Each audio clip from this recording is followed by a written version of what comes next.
Sakal Gunarnavasha Vande Guru Sri Charanaravindan.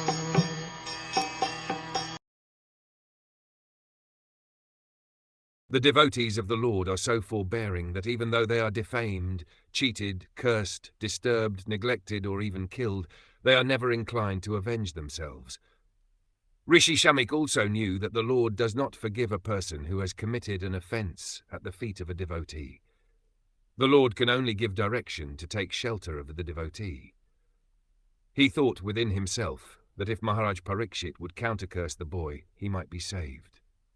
But he knew also that a pure devotee is callous about worldly advantages or reverses.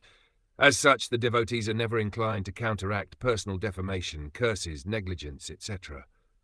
As far as such things are concerned, in personal affairs the devotees do not care for them. But in the case of their being performed against the Lord and his devotees, then the devotees take very strong action.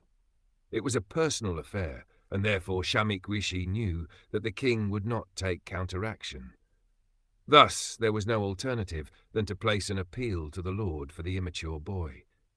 It is not that only the Brahmanas are powerful enough to award curses or blessings upon the subordinates. The devotee of the Lord, even though he may not be a Brahman, is more powerful than a Brahman. But a powerful devotee never misuses the power for personal benefit. Whatever power the devotee may have is always utilized in service towards the Lord and his devotees only.